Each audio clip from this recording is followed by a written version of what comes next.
नमस्कार, मैं अंजलि मिश्रा। स्वागत है आप सभी का द न्यूज में। आपको बता दें कि संदेशखाली मामले पर ममता बनर्जी जो है जनसभा संबोधित कर रही थी और इस दौरान संदेशखाली मामले पर वो वैसे बोलती हुई नजर आई कि कुछ बोलूंगी तो कल ईडी मेरे घर आ जाएगी। जी हाँ, बिल्कुल सही सुना आपने। ममता बनर्जी ने इसी लहजे में आम जनता के सामने बात रखी, साथ ही साथ संदेशखाली मामले में सबूत मांगते हुए भी नजर आई। जी हाँ, अब इस मामले को लेकर बीजेपी की भी प्रतिक्रिया आ रही है, तो दूसरी तरफ ममता बनर्जी के लहजे को लेकर भी तरह तरह के सवाल उठते नजर आ रहे हैं। क्या है मामला, विस्तार से समझिए।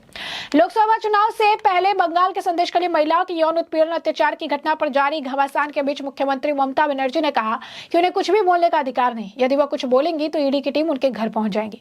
संविधान केवल एजेंसी द्वारा चलाया जा रहा है, ये बात जो है उनके द्वारा कही गई है। तो आपको बता दें कि एक कार्यक्रम में ममता ने कहा कि मौलिक अधिकारों और देश की संप्रभुता के बीच संतुलन को नुकसान नहीं पहुंचना चाहिए। अगर संविधान केवल एजेंसी द्वारा चलाया जाएगा तो हम इसे स्वीकार नहीं कर सकेंगे। मुख्यमंत्री ने आरोप लगाया कि देश में संघवाद को पूरी तरह से ध्वस्त कर दिया गया है। ममता ने इसके साथ आरोप लगाया कि कई राज्यों में जीएसटी का अपना हिस्सा नहीं मिल रहा है। उन्होंने कहा, अगर कोई कहता है कि धर्मनिरपेक्षता खराब है, समानता अकल्पनीय है, लोकतंत्र खतरनाक है और संघीय ढांचा एक आपदा है, तो हम इसे स्वीकार नहीं कर सकते। मुख्यमंत्री ने कहा, अगर कोई कहता है कि संविधान को बदलने की जरूरत है तो यह किसी विचारधारा या किसी दृष्टिकोण को खुश करने के लिए है। यही नहीं, उन्होंने संदेशखाली मामले को लेकर भी अपनी राय रखी, जो बिल्कुल ही अलग और जुदा थी। लोगों को समझ नहीं आया कि आखिर ममता बनर्जी इस तरीके के लहजे में आखिर क्यों बात कर रही है।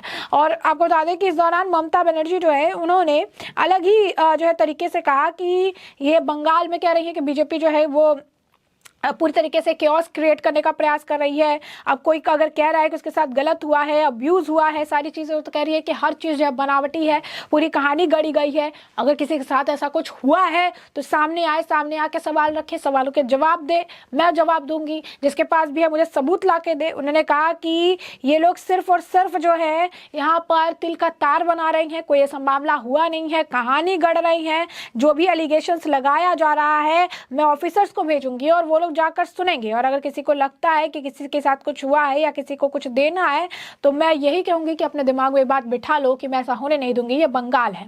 यही नहीं, भारत राष्ट्रपति चुनाव की ओर बढ़ रहा है। ममता बनर्जी ये भी कह रही थी। सीएम ने आगे सवाल किया कि क्या भारत राष्ट्रपति चुनाव की ओर बढ़ रहा है। बनर्जी ने कहा, संविधान की भावना उसकी प्रस्तावना है। मुख्यमंत्री ने कहा, देश का संविधान लोकतंत्र, संघवाद, धर्मनिरपेक्षता का ख्याल रखते हुए बहुत ही परिश्रम पूर्वक बनाया गया। ममता ने कहा कि मौलिक अधिकारों और देश की संप्रभुता के बीच अच्छे संतुलन को नुकसान नहीं पहुंचना चाहिए। और वही नहीं, पीएम मोदी को लेकर मेरा नाम लिए ही उन्होंने कहा कि नरेंद्र मोदी का नाम लिए बिना ही व्यंग मारते हुए लहजे में उन्होंने कहा कि राजीव गांधी से लेकर मनमोहन सिंह तक कई प्रधानमंत्रियों के साथ काम किया, लेकिन इतना अच्छा प्रधानमंत्री नहीं देखा।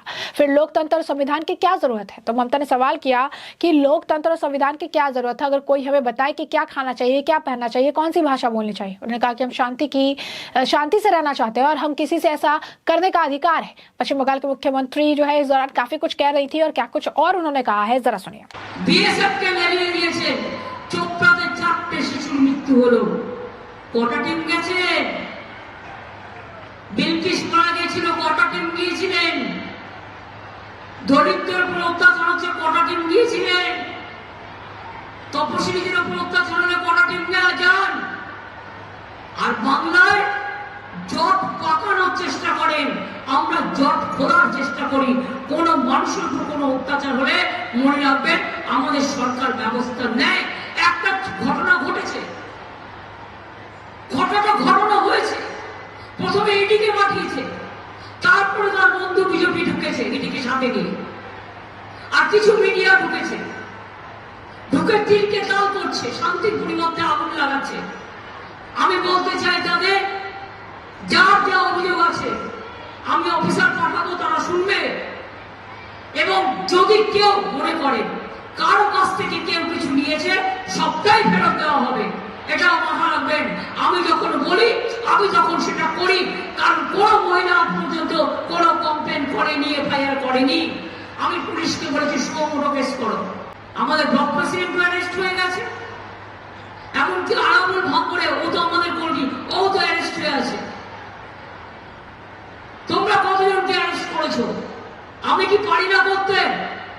গদ্দারদের অ্যারেস্ট করতে একটু সময় দিচ্ছি, সুতো ছাড়ছি। গদ্দারদের সব চুরি দুর্নীতি কেস, সবাইকে বলে চোর, চোরদের ঠাকুর দাদা। আপনারা জানেন তো, মায়ের একটা কথা বলে, শূন্য বলছি বড্ড বাজে বেশি। এরা হচ্ছে শূন্য বলছি, কিচ্ছু নেই। দিল্লি হ্যাঁ বললে ঝিটাম ঝিটাম করে নৃত্য করে, আর দিল্লি না বললে মন খারাপ করে ঘরে বসে থাকে। দিল্লি দয়ায় রাজনীতি করে, বাংলাকে ভালোবাসে না। এরা অ্যান্টি বেঙ্গলি, এরা অ্যান্টি মহিলা। মনে রাখবেন, এরা অ্যান্টি দলিত, অ্যান্টি কিষাণ, অ্যান্টি ফার্মার্স। লক্ষ্মীর ভান্ডার আমার মা বোনেরা কোথায়?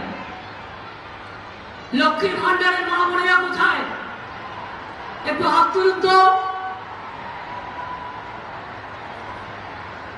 আগামী এপ্রিল মাস থেকে, 1 এপ্রিল থেকে যারা 500 টাকা পেতেন তাদেরকে 1000 করে দেওয়া হয়েছে।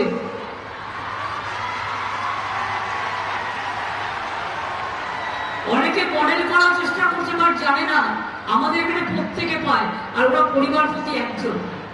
तो जैसा कि आपने सुना, उन्होंने कहा कि अगर कोई कहता है कि धर्मनिरपेक्षता बुरी चीज है या लोकतंत्र खतरनाक है तो इसे स्वीकार नहीं कर सकती। टीएमसी चीफ बनर्जी ने कहा कि देश में संघवाद को पूरी तरह से ध्वस्त कर दिया गया है और कई राज्यों से जीएसटी का हिस्सा नहीं मिल रहा है। और कोई कहता है धर्मनिरपेक्षता बुरी चीज है, समानता की कल्पना नहीं की जा सकती, लोकतंत्र खतरनाक है, संघीय ढांचा विनाशकारी है तो इसे स्वीकार नहीं कर सकते। बनर्जी ने कहा कि सदन का यह मानना है कि भारत को नए संविधान की आवश्यकता नहीं है। विषय पर आपको बता दें कि इस विषय पर जो है लगातार जो चीजें देखने के लिए मिल रही है। और सबसे बड़ी चीज है कि ममता बनर्जी के इस बयान के बाद जो है बीजेपी भी इनको इस मामले को लेकर निशाना साधती हुई नजर आई। जिस तरीके से उन्होंने पेपर या चीजें मांगी है, उसके बाद बीजेपी आईटी सेल के प्रमुख अमित मालविया ने इस मामले को लेकर ममता बनर्जी को जमकर घेरा और उन्होंने अपनी बात सामने रखते हुए एक लंबा चौड़ा पोस्ट जो है उन्होंने जो है एक्स पर किया, जहां पर उन्होंने ये लिखा कि शर्म करो ममता बनर्जी, शुतुरमुर्ग की तरह उसने अपने इस रेत में छिपा लिए हैं और संदेश कली के महिलाओं को दुर्दशा स्वीकार करने से इनकार कर रही हैं, जो उनके शाहजहां शेख और उनके अपराधियों के गिरोह के खिलाफ बोल रही है, जिससे